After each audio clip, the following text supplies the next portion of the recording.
യേശുവിൽ എത്രയും സ്നേഹം നിറഞ്ഞ മാതാപിതാക്കന്മാരെ, സഹോദരന്മാരെ, കുഞ്ഞുമക്കളെ, ഇന്നത്തെ സുവിശേഷ ഭാഗം ലൂക്കായുടെ സുവിശേഷം 4-ാം അധ്യായം 16 മുതൽ 22 വരെയുള്ള തിരുവചനങ്ങളാണ്. യേശു നസറത്തിലെ ഒരു സിനഗോഗിൽ പ്രവേശിക്കുന്നതും അവിടേക്ക് വന്ന് ഒരു വചനഭാഗം വായിക്കുന്നതും, എന്നിട്ട് നിങ്ങൾ കേട്ടിരിക്കെ ഈ വചനം നിറവേറിയിരിക്കുന്നു എന്ന് പറയുന്നതും ഒക്കെയുള്ള ഒരു ഭാഗമാണ് നമ്മൾ ഈ സുവിശേഷത്തിൽ കാണുന്നത്. ആളുകൾ അതുവരെ കണ്ടിട്ടുള്ളത്, യേശുവിനെ കണ്ടിട്ടുള്ളത് ജോസഫിൻ്റെ മകനായിട്ട്, മറിയത്തിൻ്റെ മകനായിട്ട്, ഒരു ആശാരി ചെറുക്കനായിട്ട് ഒക്കെയാണ്. ഇവൻ തച്ചൻ്റെ മകനല്ലേ എന്നൊക്കെ ഈ ഇന്നത്തെ സുവിശേഷ ഭാഗത്ത് തൊട്ടു പിന്നാലെ വരുന്ന ഭാഗത്ത് നമ്മൾ കാണുന്നുണ്ട്. ആളുകൾ ചിലർ ചോദിക്കുന്നു, ഇവൻ തച്ചൻ്റെ മകനല്ലേ, മറിയത്തിൻ്റെ മകനല്ലേ എന്നൊക്കെ പറഞ്ഞ് പരിഹസിക്കുന്ന നമ്മൾ കാണുന്നുണ്ട്. ആ മറിയത്തിൻ്റെ മകൻ, ആ തച്ചൻ്റെ മകൻ, അവനാണ് ദൈവപുത്രൻ എന്ന് വെളിപ്പെടുന്ന ഭാഗം. ഏറ്റവും കുറഞ്ഞ പക്ഷം അന്ന് യേശു കടന്നു ചെന്ന ആ സിനഗോഗിലെ ആളുകൾക്ക് അവിടുന്ന് വെളിപ്പെടുത്തിയ ആ ഭാഗം കർത്താവിൻ്റെ ജീവിതത്തിലെ ഒരു ലൈഫ് മാനിഫെസ്റ്റോ, ജീവിത വിളംബരം എന്നൊക്കെ പറയാം. താൻ ആരാണ് എന്ന് ആളുകൾക്ക് വെളിപ്പെടുത്തുന്ന ഒരു രംഗം. താൻ എന്തിനു വേണ്ടി വന്നു, തൻ്റെ ദൗത്യം എന്താണ്, അതൊക്കെ ആളുകൾക്ക് ബോധ്യപ്പെടുത്തി കൊടുക്കുന്ന ഒരു രംഗം. ജീവിത വിളംബരം. യേശുവിന് വളരെ വ്യക്തമായ ധാരണയുണ്ടായിരുന്നു. താൻ ആരാണ്, താൻ എന്താണ് ചെയ്യാൻ പോകുന്നത്, താൻ എങ്ങോട്ടാണ് പോകുന്നത്, വളരെ വ്യക്തമായ ധാരണയുണ്ടായിരുന്നു.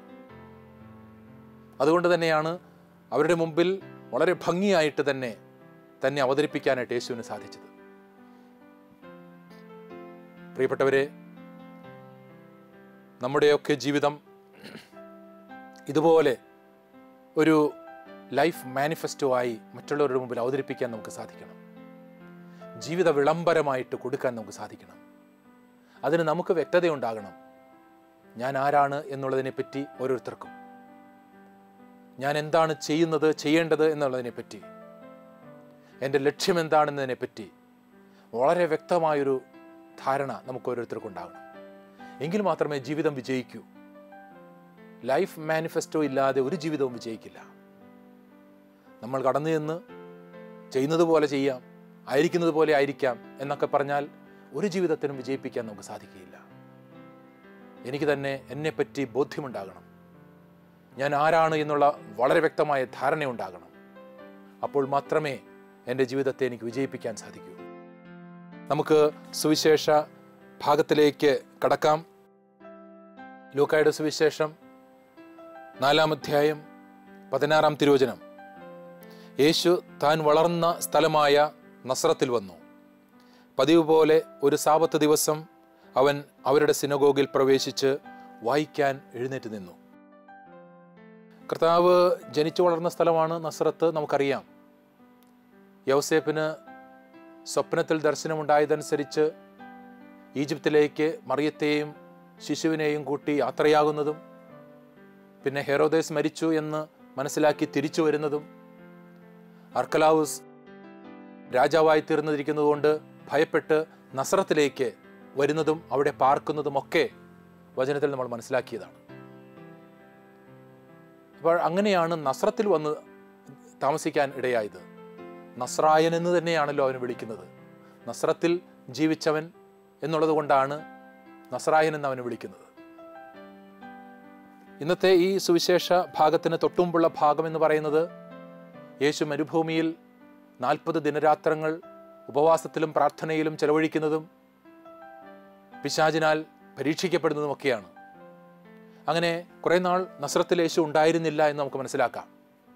യേശു പ്രാർത്ഥനയിലായിരുന്നു, യേശു തപസ്സിലായിരുന്നു, യേശു ധ്യാനത്തിലായിരുന്നു. താൻ ആരാണ് എന്ന് വളരെ വ്യക്തമായ ഒരു ചിന്തയും മനനവും നടത്തുകയായിരുന്നു യേശു. അതിനുശേഷമാണ് അവിടേക്ക് കടന്നു വരുന്നത്.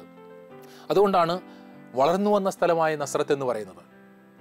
യേശുവിൻ്റെ ശൈശവവും ബാല്യവും ഒക്കെ ചെലവിട്ടത് ഈ നസ്രത്തിലാണ്. അതുകൊണ്ട് വളർന്നു വന്ന സ്ഥലമായ നസ്രത്ത്. അവിടെ പതിവ് പോലെ എന്നുള്ളൊരു വാക്കാണ് ഉപയോഗിച്ചിരിക്കുന്നത്. പതിവ് പോലെ അവൻ സിനഗോഗിലേക്ക് പോയി എന്നാണ്. പതിവ് പോലെ എന്ന് പറഞ്ഞാൽ യേശുവിൻ്റെ ഒരു പതിവായിരുന്നു സിനഗോഗിൽ പോവുക എന്നത്. പതിവായി യേശു സിനഗോഗിൽ പോയി അവിടെ വചനം കേൾക്കുകയും വചനവ്യാഖ്യാനം ശ്രവിക്കുകയും ഒക്കെ ചെയ്യുന്നൊരു മനുഷ്യനായിരുന്നു. എന്ന് പറഞ്ഞാൽ ഒരു യഥാർത്ഥ യഹൂദനായി തന്നെ ജീവിച്ചു യേശു. യഹൂദ ആചാരങ്ങളൊക്കെ പാലിച്ചു യേശു. അവൻ്റെ മാതാപിതാക്കളും അങ്ങനെ തന്നെയായിരുന്നല്ലോ. മറിയവും യൗസേപ്പും ഒക്കെ അങ്ങനെ തന്നെയായിരുന്നു. യഹൂദ ആചാരങ്ങളൊക്കെ പാലിച്ച മനുഷ്യൻ. യേശു ആ രീതിയിൽ അങ്ങനെ ജീവിക്കുകയാണ്. അങ്ങനെ യേശുവിനെ ഈ സിനഗോഗിലേക്ക് പോകുന്നത് ആ നാട്ടുകാരൊക്കെ എപ്പോഴും കണ്ടിട്ടുണ്ട്. അതുകൊണ്ടാണ് പതിവ് പോലെ അവൻ സിനഗോഗിലേക്ക് പോയി എന്ന് പറയുന്നത്. ഈ സിനഗോഗിൽ പോകുമ്പോൾ യഹൂദ ആചാരപ്രകാരം, അന്നത്തെ ആചാരവിധി പ്രകാരം ഒക്കെ 5 വയസ്സ് പൂർത്തിയാകുന്ന ഒരാൾക്കാണ് സിനഗോഗിൽ പോകാനായിട്ടുള്ള അവകാശമുള്ളത്.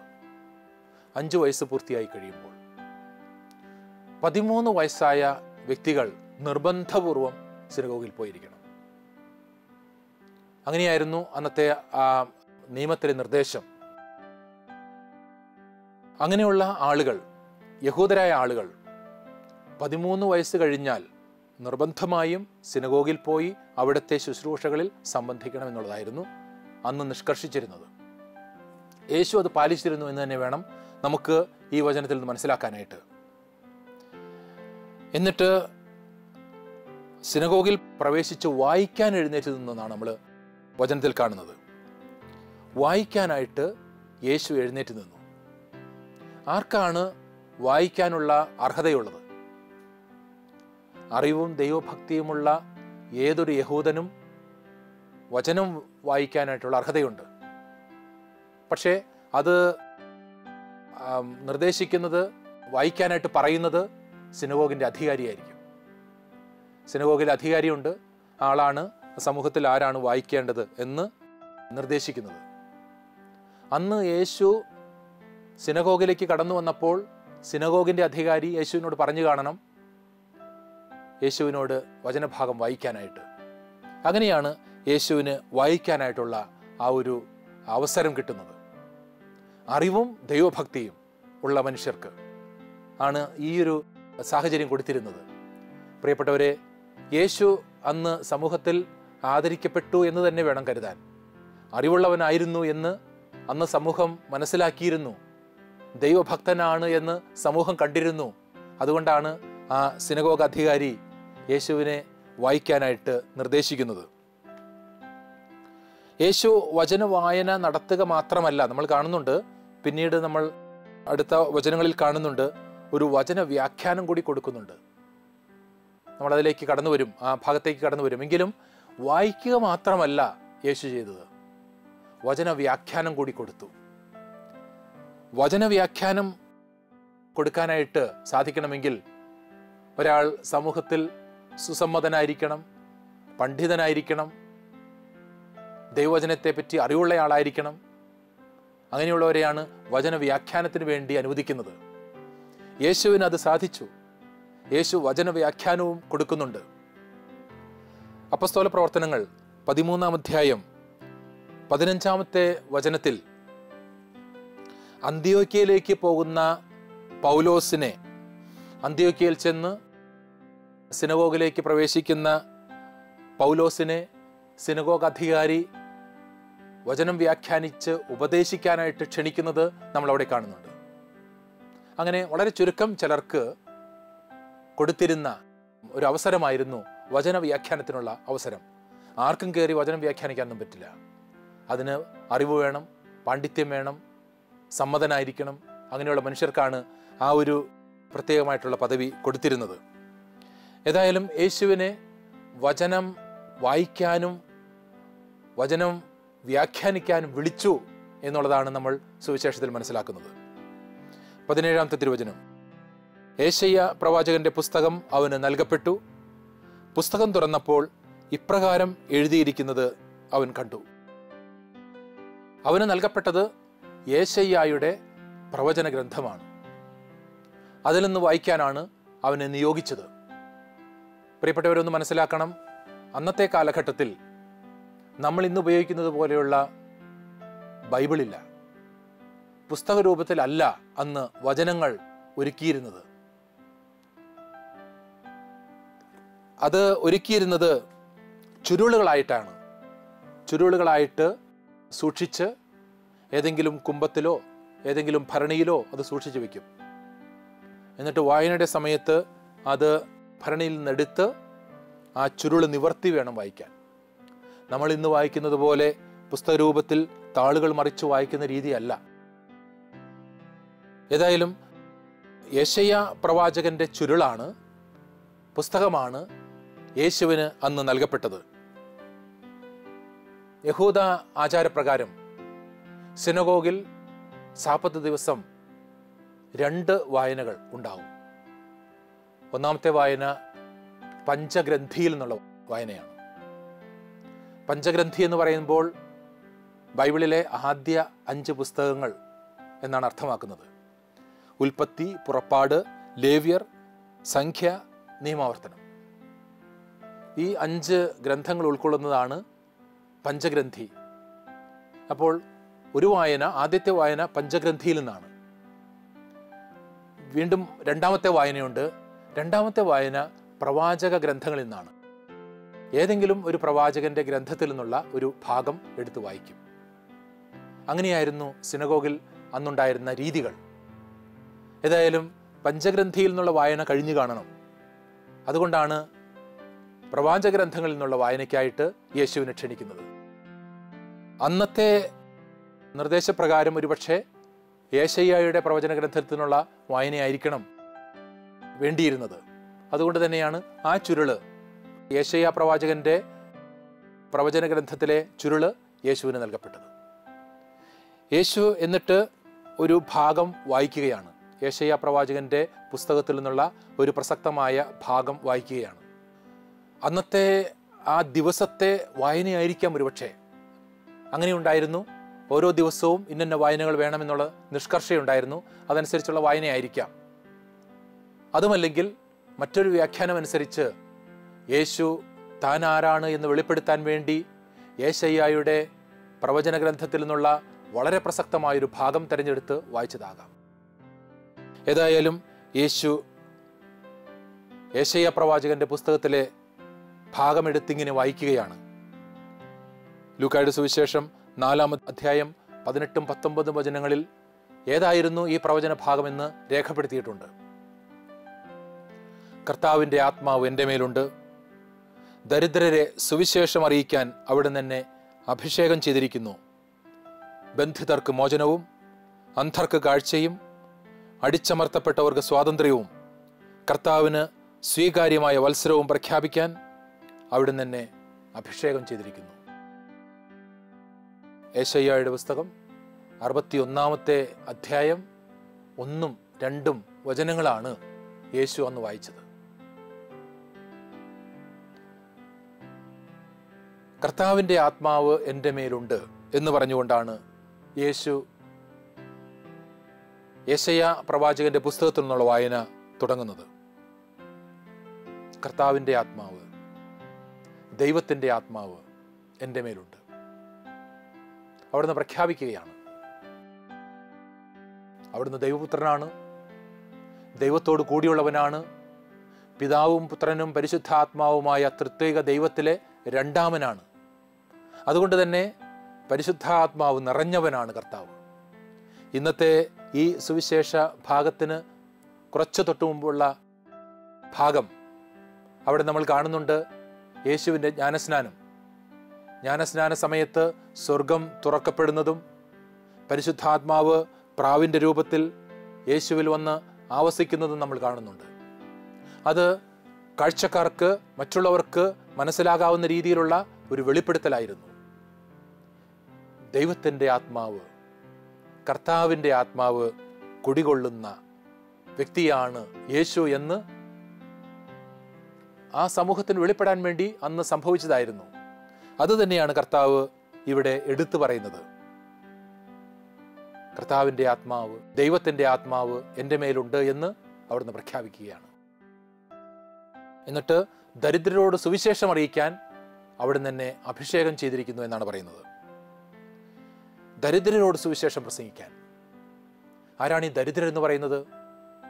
തീർച്ചയായിട്ടും പ്രിയപ്പെട്ടവരെ, ശാരീരികമായ ദാരിദ്ര്യം അനുഭവിക്കുന്നവരും ആത്മീയമായ ദാരിദ്ര്യം അനുഭവിക്കുന്നവരുമൊക്കെ ഈ ഗണത്തിൽപ്പെടും. യേശു ഈ ലോകത്തിലേക്ക് കടന്നു വന്നത് ശാരീരികമായി ദാരിദ്ര്യം അനുഭവിക്കുന്നവരെ സമാശ്വസിപ്പിക്കാൻ വേണ്ടി മാത്രമായിരുന്നില്ല. നമുക്കറിയാം, അവരെ കർത്താവ് ആശ്വസിപ്പിച്ചു, അവർക്ക് സുവിശേഷം നൽകി. അതോടൊപ്പം തന്നെ ആത്മീയമായി ദാരിദ്ര്യം അനുഭവിക്കുന്ന എത്രയോ പേർക്ക് അവിടുന്ന് സമാശ്വാസം നൽകി. പഴയ നിയമത്തിൽ നമ്മൾ കാണുന്നുണ്ട് അനാവിം യാവേ എന്ന് പറയുന്ന ഒരു കൂട്ടർ. അനാവിം യാവേ എന്ന് പറഞ്ഞാൽ യഹോവയുടെ ദരിദ്രർ എന്നാണ് അർത്ഥം. യഹോവയുടെ ദരിദ്രർ. അങ്ങനെ ഒരു കൂട്ടരുണ്ടായിരുന്നു. അവർ എല്ലാം ഉപേക്ഷിച്ച് ദൈവത്തിന് വേണ്ടി, യഹോവയ്ക്ക് വേണ്ടി ജീവിച്ചവർ, ദൈവത്തിൽ മുഴുവൻ ആശ്രയം വെച്ച് ജീവിച്ചവർ. പ്രിയപ്പെട്ടവരെ, ദാരിദ്ര്യം എന്ന് പറയുന്നത് എപ്പോഴും അങ്ങനെയാണ്. അവർക്ക് മറ്റൊന്നിലും ആശ്രയിക്കാനില്ല, സമ്പത്തില്ല, മറ്റ് പ്രത്യേകിച്ചുള്ള യാതൊരു അംഗീകാരങ്ങളുമില്ല. അവർക്ക് ദൈവത്തിലുള്ള ആശ്രയം മാത്രമാണ് എപ്പോഴും ഉള്ളത്. ദൈവത്തിൽ ആശ്രയിക്കുന്നവരെ രക്ഷിക്കാൻ, കരം പിടിച്ചുയർത്താൻ കടന്നു വന്നവനാണ് കർത്താവ്. അതിനുവേണ്ടി അഭിഷേകം ചെയ്യപ്പെട്ടവനാണ് കർത്താവ്. ഒരുപക്ഷെ നമ്മൾ ഏത് സ്ഥിതിയിലുമാകട്ടെ, സാമ്പത്തികമായി നമുക്ക് ഒന്നുമില്ലായിരിക്കാം, ദരിദ്രരായിരിക്കാം, അതുപോലെ തന്നെ ആത്മീയമായ ദാരിദ്ര്യമുള്ളവരായിരിക്കാം. എങ്കിലും ദൈവത്തിൽ ആശ്രയിക്കുന്നവരാണ് നമ്മളെങ്കിൽ നമുക്ക് വേണ്ടിയുള്ള സമാശ്വാസത്തിൻ്റെ സുവിശേഷവുമായിട്ടാണ് കർത്താവ് കടന്നു വന്നത്. ദരിദ്രരെ സുവിശേഷം അറിയിക്കാൻ അവിടുന്ന് തന്നെ അഭിഷേകം ചെയ്തിരിക്കുന്നു എന്നാണ് കർത്താവ് പറഞ്ഞത്. അഭിഷേകം ചെയ്യപ്പെട്ടവൻ. പഴയ നിയമത്തിൽ രാജാക്കന്മാരെ, പ്രവാചകന്മാരെ, പുരോഹിതരെയൊക്കെ അഭിഷേകം ചെയ്തിരുന്നു. പ്രത്യേകമായി തൈലം കൊണ്ടാണ് അവർക്ക് അഭിഷേകം നടത്തിക്കൊണ്ടിരുന്നത്. പക്ഷേ നമ്മളിവിടെ പുതിയ നിയമത്തിൽ യേശുവിന് അഭിഷേകം നടത്തിയതായിട്ട് കാണുന്നില്ല. രാജാക്കന്മാരെ അഭിഷേചിക്കുന്നത് പോലെ അല്ലെങ്കിൽ പുരോഹിതരെ അഭിഷേചിക്കുന്നത് പോലെ ഉള്ളൊരു അഭിഷേകം ഒന്നും നമ്മൾ കാണുന്നില്ല. പക്ഷേ പ്രിയപ്പെട്ടവരെ, ഓർക്കണം, യേശു ദൈവത്തിൻ്റെ പുത്രനാണ്, തൃത്വത്തിലെ രണ്ടാമനാണ്, അവന് ആ അഭിഷേകം നിറഞ്ഞവനാണ് എന്നുള്ളത് കൊണ്ട് തന്നെ പ്രത്യേകമായിട്ടുള്ളൊരു അഭിഷേകത്തിൻ്റെ ആവശ്യമില്ലായിരുന്നു. ദരിദ്രരോട് സുവിശേഷം പ്രസംഗിക്കാൻ അഭിഷേകം ചെയ്യപ്പെട്ടവനാണ് താനെന്ന് കർത്താവ് അവരോട് പറയുകയാണ്. ദരിദ്രർക്ക് സുവിശേഷം, നല്ല വാർത്ത, അതാണ് കർത്താവ് കൊടുത്തത്. ഗോസ്പൽ എവിടെയോ വായിച്ചത് ഓർക്കുകയാണ്. ഗോസ്പൽ എന്നതിന് ഒരു വ്യാഖ്യാനം ഗോഡ് പ്ലസ് സ്പെൽ, അതാണ് ഗോസ്പൽ എന്നുള്ളൊരു ഒരാളുടെ ചിന്ത. അങ്ങനെ വായിച്ചു. ദൈവത്തിൻ്റെ വാക്ക്. ദൈവത്തിൻ്റെ വാക്ക് എന്ന് പറയുന്നത് എപ്പോഴും സദ്വാർത്തയുടെ വാക്കാണ്, സദ്വാർത്തയുടെ സുവിശേഷമാണ്. ഗോഡ് സ്പെൽ, ദൈവം പറയുന്നത്, ദൈവത്തിൻ്റെ വാക്കുകൾ. ആ വാക്കുകൾ തന്നെയാണ് യേശു പ്രസംഗിച്ചത്. അതിനുവേണ്ടി അഭിഷേകം ചെയ്യപ്പെട്ടവനായിരുന്നു യേശു. പിന്നെയും കർത്താവ് പറയുന്നുണ്ട്, ബന്ധിതർക്ക് മോചനം നൽകാൻ, ബന്ധനത്തിൽ കഴിയുന്ന വ്യക്തികൾക്കെല്ലാം മോചനം നൽകാൻ. അന്ന് യേശു ഈ വചനവ്യാഖ്യാനം നടത്തുമ്പോൾ അവിടെ ഉണ്ടായിരുന്ന യഹൂദർക്ക് വളരെ പെട്ടെന്ന് മനസ്സിലാകുമായിരുന്നു എന്താണ് ഈ ബന്ധനമെന്ന്. കാരണം നൂറ്റാണ്ടുകളായി മറ്റുള്ളവരുടെ എല്ലാം ബന്ധനങ്ങളിൽ പെട്ട് അടിമകളെപ്പോലെ കഴിഞ്ഞു വരുന്നവരാണ് ഈ ഇസ്രായേൽ ജനം. അതുകൊണ്ട് ബന്ധനം എന്താണെന്ന്, അടിമത്തം എന്താണെന്ന് മനസ്സിലാക്കിയവരാണിവർ. അവരോടാണ് കർത്താവ് പറയുന്നത്, ബന്ധിതർക്ക് മോചനം നൽകാൻ ഞാൻ വന്നിരിക്കുന്നു. അന്ധർക്ക് കാഴ്ച, കാഴ്ചയില്ലാത്തവർക്ക് കാഴ്ച കൊടുക്കാൻ. അത് ശാരീരികമായ കാഴ്ചയില്ലായ്മ മാത്രമല്ല, ആത്മീയമായ കാഴ്ചയില്ലായ്മ കൂടി അത് അർത്ഥമാക്കുന്നുണ്ട്. എനിക്ക് കണ്ണു കാണാം, പക്ഷേ എൻ്റെ കൂടെയുള്ളവന് തിരിച്ചറിയാൻ പറ്റുന്നില്ലെങ്കിലോ അത് ആത്മീയമായ അന്ധതയാണ്. എൻ്റെ കൂടെയുള്ളവൻ എൻ്റെ സഹോദരനാണെന്ന്, എൻ്റെ കൂടെയുള്ള വ്യക്തി എൻ്റെ സഹോദരിയാണെന്ന് മനസ്സിലാക്കാൻ എനിക്ക് പറ്റുന്നില്ലെങ്കിൽ ആത്മീയമായ അന്ധതയാണ്. അങ്ങനെ അന്ധർക്ക് കാഴ്ച, അടിച്ചമർത്തപ്പെട്ടവർക്ക് സ്വാതന്ത്ര്യം, അടിച്ചമർത്തപ്പെട്ട മനുഷ്യർ, വേദനിക്കുന്ന മനുഷ്യർ, തകർന്ന മനുഷ്യർ, അവർക്ക് മോചനം. അതുപോലെ കർത്താവിന് സ്വീകാര്യമായ വത്സരം, കർത്താവിന് സ്വീകാര്യമായ വത്സരം. എപ്പോൾ ബന്ധിതർക്ക് മോചനമുണ്ടാകുന്നോ, എപ്പോൾ അന്ധർക്ക് കാഴ്ചയുണ്ടാകുന്നോ, എപ്പോൾ അടിച്ചമർത്തപ്പെട്ടവർക്ക് സ്വാതന്ത്ര്യമുണ്ടാകുന്നോ, അതാണ് കർത്താവിന് സ്വീകാര്യമായ സമയം. കർത്താവിന് സ്വീകാര്യമായ സമയം യേശു പ്രഖ്യാപിക്കുകയാണ്. ഇതാ ഞാൻ വന്നിരിക്കുന്നത് ഈ സ്വാതന്ത്ര്യത്തിലേക്ക് നിങ്ങളെ കൂട്ടിക്കൊണ്ടുപോകാനാണ്, ദൈവത്തിൻ്റെ സ്വാതന്ത്ര്യത്തിലേക്ക് നിങ്ങളെ നയിക്കാനാണ്, കർത്താവിന് സ്വീകാര്യമായ വത്സരം പ്രഖ്യാപിക്കാനാണ്. അങ്ങനെയാണ് കർത്താവ് അവരോട് പറയുന്നത്. യെശയ്യായുടെ പുസ്തകം 61-ാം അധ്യായം 2-ാമത്തെ വചനത്തിൽ ഒരു കാര്യം കൂടി പറയുന്നുണ്ട്. കർത്താവിൻ്റെ പ്രതികാര ദിനം പ്രഖ്യാപിക്കാനും ഞാൻ വന്നിരിക്കുന്നു എന്ന്. പക്ഷേ ലൂക്കായുടെ സുവിശേഷത്തിൽ വരുമ്പോൾ യേശു ആ വാക്കുകൾ എടുത്തു പറയുന്നില്ല. കർത്താവിൻ്റെ പ്രതികാര ദിനം, ദൈവത്തിൻ്റെ പ്രതികാര ദിനം എന്ന് എടുത്തു പറയുന്നില്ല. പഴയ നിയമത്തിൽ നിന്നുള്ള വ്യതിചലനം, പുതിയ നിയമചിന്തയുടെ വ്യതിചലനം നമ്മൾ അവിടെ കാണുന്നുണ്ട്. ദൈവം പ്രതികാരം ചെയ്യുന്ന ദൈവമല്ല, ദൈവം ക്ഷമിക്കുന്ന ദൈവമാണ്, ദൈവം കരുണയുടെ ദൈവമാണ് എന്ന് യേശു പറയുകയാണ്. ദൈവം ആരാണെന്ന് പൂർണ്ണമായിട്ട് വെളിപ്പെടുത്തിയത് കർത്താവിലൂടെയാണ്, യേശുവിലൂടെയാണ്. അതുകൊണ്ട് തന്നെയാണ് പ്രതികാരത്തിൻ്റെ ചിന്തകളൊന്നുമില്ലാതെ കരുണയുടെ ദൈവമായിട്ട് ദൈവത്തെ യേശു അവതരിപ്പിക്കുന്നത്. ലൂക്കായുടെ സുവിശേഷം 4-ാം അധ്യായം 20-ാം തിരുവചനം, പുസ്തകമടച്ച് ശുശ്രൂഷകനെ ഏൽപ്പിച്ചതിന് ശേഷം അവനിരുന്നു. സിനഗോഗിലുണ്ടായിരുന്ന എല്ലാവരും അവനെ ഉറ്റുനോക്കിക്കൊണ്ടിരുന്നു. ഇത്രയും കാര്യങ്ങളൊക്കെ പറഞ്ഞിട്ട് കർത്താവ് അവിടെ ഇരിക്കുകയാണ്.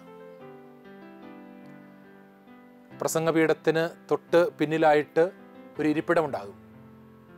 അവിടെ ഇരിക്കുന്നത് നിയമപണ്ഡിതന്മാരാണ് സാധാരണ, അല്ലെങ്കിൽ സമൂഹത്തിൽ സമുന്നതരായ വ്യക്തികൾ, വചനവ്യാഖ്യാനത്തിന് നിയോഗിക്കപ്പെട്ട വ്യക്തികളൊക്കെയാണ്.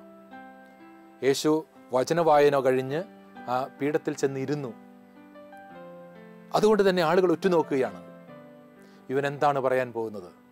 കാരണം വളരെ ഔദ്യോഗികമായി തന്നെ ആ വചനം വായിച്ചിട്ട് ആധികാരികതയോടുകൂടി കർത്താവ് ഇരിക്കുകയാണ്. അവിടെ നിന്ന് എന്താണ് പറയുന്നത് എന്ന് അവരിങ്ങനെ നോക്കിക്കൊണ്ടിരിക്കുമ്പോൾ 21-ാമത്തെ തിരുവചനത്തിൽ നമ്മൾ കാണുന്നു, അവൻ അവരോട് പറയാൻ തുടങ്ങി, നിങ്ങൾ കേട്ടിരിക്കെ തന്നെ ഇന്ന് ഈ തിരുവെഴുത്ത് നിറവേറിയിരിക്കുന്നു. നിങ്ങൾ കേട്ടിരിക്കെ തന്നെ, ഇപ്പോൾ ഈ നിമിഷം ഈ തിരുവെഴുത്ത് നിറവേറിയിരിക്കുന്നു. കർത്താവ് പറയുന്നില്ല ഇത് നിറവേറാൻ പോകുന്നു എന്ന്, അല്ലെങ്കിൽ കുറച്ച് കഴിയുമ്പോൾ നിങ്ങൾ നിറവേറുന്നത് കാണും എന്നൊന്നും പറയുന്നില്ല. മറിച്ച് കർത്താവ് പറയുന്നത് ഈ തിരുവെഴുത്ത് ഇന്ന് ഈ നിമിഷം നിറവേറിയിരിക്കുന്നു. യേശുവിൽ പൂർണ്ണമായ ദൈവത്തിൻ്റെ രക്ഷാകര കർമ്മത്തെപ്പറ്റി അവിടുന്ന് പറയുകയാണ്. ബൈബിൾ പണ്ഡിതന്മാർ പറയും, ലൂക്കായുടെ സുവിശേഷത്തിൽ നമ്മൾ ഇന്നിൻ്റെ ദൈവശാസ്ത്രം കാണുന്നു. ഇന്ന് രക്ഷ ഇന്നാണ്, ഈ നിമിഷമാണ്. ദൈവം നൽകുന്നത് ഈ നിമിഷമാണ്. നിനക്ക് രക്ഷ വേണോ, ഈ നിമിഷം മാനസാന്തരപ്പെട്ട് ദൈവത്തിൻ്റെ അരികിലേക്ക് വരണം. ഇന്നിൻ്റെ ദൈവശാസ്ത്രം. അതുകൊണ്ട് തന്നെയാണ് ലൂക്കാ സുവിശേഷകൻ അങ്ങനെ കർത്താവിൻ്റെ വാക്കുകളെ നമ്മുടെ മുമ്പിൽ അവതരിപ്പിക്കുന്നത്. നിങ്ങൾ കേട്ടിരിക്കെ തന്നെ ഇന്ന് ഈ തിരുവെഴുത്ത് നിറവേറിയിരിക്കുന്നു, എന്നിൽ ഇത് പൂർണ്ണമായിരിക്കുന്നു എന്ന് തന്നെയാണ് കർത്താവ് പറയുന്നത്. 22-ാമത്തെ തിരുവചനം, എല്ലാവരും അവനെപ്പറ്റി പ്രശംസിച്ച് പറയുകയും അവൻ്റെ നാവിൽ നിന്ന് കേട്ട അത്ഭുത വചസ്സുകൾ കേട്ട് അത്ഭുതപ്പെടുകയും ചെയ്തു. ആ സിനഗോഗിൽ കൂടിയിരുന്ന ആളുകളൊക്കെ വളരെ പ്രശംസിച്ച് പറഞ്ഞു അവനെപ്പറ്റി. എത്ര ആധികാരികതയോടെയാണ് അവൻ പറഞ്ഞത്. അവൻ്റെ വചനങ്ങൾ കേട്ട്, കൃപാവചസ്സുകൾ കേട്ട് അത്ഭുതപ്പെട്ടു അവർ. പ്രിയപ്പെട്ടവരെ, യേശു താൻ ആരാണ് എന്ന് ഒരു ജനത്തിൻ്റെ മുമ്പിൽ, തനിക്ക് പരിചയമുള്ള ഒരു ജനത്തിന് മുമ്പിൽ അവതരിപ്പിച്ചപ്പോൾ അവരുടെ പ്രതികരണമാണ് നമ്മൾ കാണുന്നത്. യേശു എന്തിനു വേണ്ടി വന്നു, യേശു താൻ ആരാണ് എന്നുള്ളതിനെപ്പറ്റി വളരെ വ്യക്തമായ സൂചനകളാണ് കൊടുത്തത്. അത് തൻ്റെ ജീവിതത്തിൽ മുഴുവൻ നിറവേറ്റുകയും ചെയ്തു യേശു. പ്രിയപ്പെട്ടവരെ, നമുക്കും യേശു വെളിപ്പെടുത്തുന്നുണ്ട്. ആരാണ് താനെന്ന് നമുക്ക് വെളിപ്പെടുത്തി തരുന്നുണ്ട്. നമുക്കത് സ്വീകരിക്കാം. നമ്മുടെ രക്ഷകനായി, നമ്മുടെ നാഥനായി, നമ്മുടെ ദൈവമായി യേശുവിനെ നമുക്ക് സ്വീകരിക്കാം. നമ്മുടെ ഉള്ളിലെ ബന്ധനങ്ങളെല്ലാം മാറിപ്പോകണം. നമ്മുടെ അന്ധതയെല്ലാം നീങ്ങിപ്പോകണം. നമ്മുടെ ജീവിതത്തിലെ തകർച്ചകളെല്ലാം മാറിപ്പോകണം. അത് സാധിക്കണമെങ്കിൽ യേശുവിനെ നമ്മൾ രക്ഷകനായി, ദൈവമായി സ്വീകരിക്കണം. അതിന് നമുക്ക് സാധിക്കട്ടെ. ഈ വചനധ്യാനം നമുക്ക് അതിനുള്ള കൃപ നൽകട്ടെ. ദൈവത്തിൻ്റെ അനുഗ്രഹങ്ങൾ നമുക്ക് യാചിക്കാം. പിതാവിൻ്റെയും പുത്രൻ്റെയും പരിശുദ്ധാത്മാവിൻ്റെയും നാമത്തിൽ. ആമേൻ.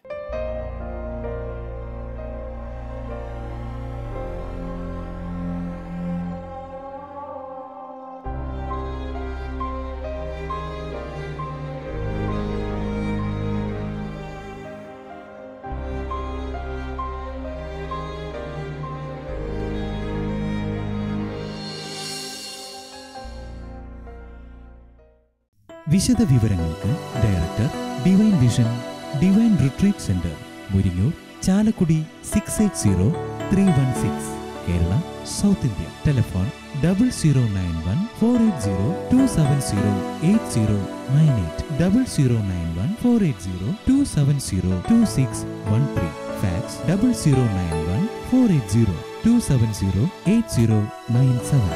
Email mail.divintv@gmail.com. Website www.drcm.org.